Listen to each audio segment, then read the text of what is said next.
जय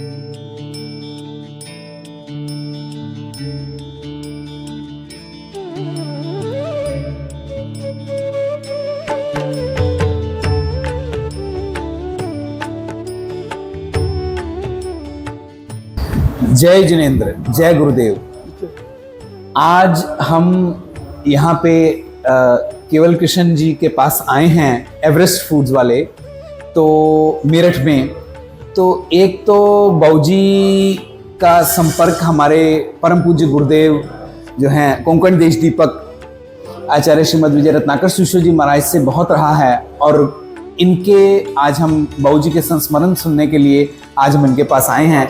तो बाऊजी, आप हमें ये बताइए कि आपने गुरुदेव के पहली बार दर्शन कहाँ किए? पहली बार दर्शन जब किए होंगे वो तो याद नहीं है जी। बाकी मुझे इतना याद है, उनका चतुर्मास आज से 10-12 साल पहले लुधियाना में था जी। मेरी पीठ के पीछे बहुत ज्यादा दर्द होता था जी। ना बैठा जाता था, ना झुका जाता था, ना लेटा जाता था जी। मेरे को मेरठ में किसी ने बताया कि लुधियाना में अपने गुरुदेव का चतुर्मास है, आप वहाँ पे क्यों नहीं जाते? हमारा साहब जाड़ा कर देंगे, आपका दर्द बिल्कुल ठीक हो जाएगा। उन्होंने कई केस ऐसे ठीक किए हैं जी। तो मेरे साले को पता चला, प्रेमचंद हकीम जी का पुत्र प्रवीण जैन है। अच्छा जी। उनको पता चला कि जीजा जी के कमर में दर्द रहता है जी। तो उसने अपने दोस्त से बात करी जी। वो महाराज जी के रत्नाकर विजय महाराज साहब के बहुत नजदीक में था जी।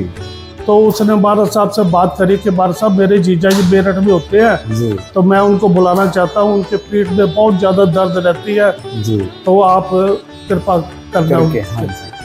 मेरे को मैसेज मिला, मैं लुधियाने चला गया जी। जाते ही अगले दिन महाराज साहब के चरणों में मैं जाके बैठ गया तो उसने विनती करी मेरे साले के दोस्त ने कि महाराज साहब मेरठ से मैंने अपने जीजा जी को बुलाया है, इनके पीठ में बहुत दर्द रहता है, ना झुका जाता है ना बैठा जाता है, तो आप जाड़ा करते हैं, कृपा करो जी ताकि इनका स्वास्थ्य ठीक हो जाए जी।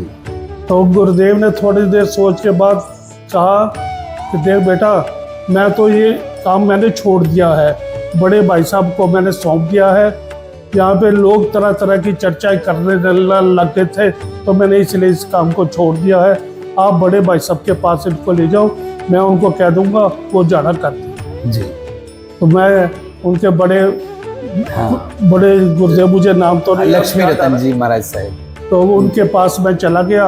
उन्होंने मेरे को बोला कि 3 दिन तक आपको लगातार आना पड़ेगा जी। मैं 3 दिन तक लगातार महाराज साहब के पास जाता रहा।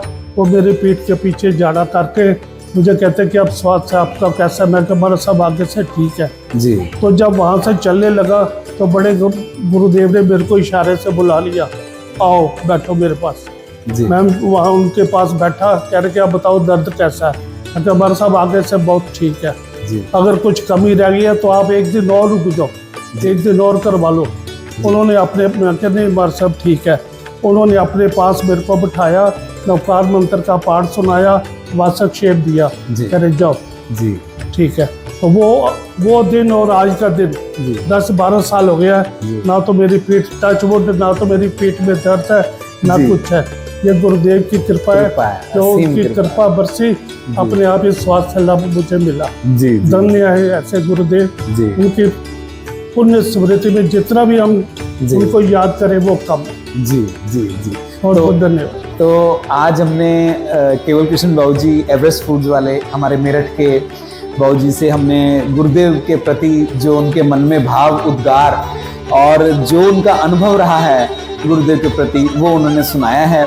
हम बहुत बहुत आपको धन्यवाद। और आपको बता दूं जी जी बाऊजी, महाराज साहब ने चतुर्वेद संघ निकाला था लुधियाना से, समेशिखर जी जी बाऊजी।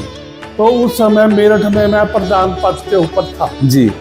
जो चतुर्मास वो जो प्रवेश उनका मेरठ के अंदर हुआ ना जी, वो शायद ऐसा प्रवेश लुधियाना से लेके संकेश्वर वहाँ जहाँ तक उन्होंने जाना था वहाँ तक नहीं हुआ होगा जी। वो जहाँ भी जाते थे मेरठ का नाम जरूर लेते थे कि जो मेरठ वालों ने हमारा स्वागत किया है, जो उन्होंने ये लाभ लिया है जी, वो बहुत प्रशंसनीय है जी। मैं उस समय प्रधान पद के ऊपर जी जी जी।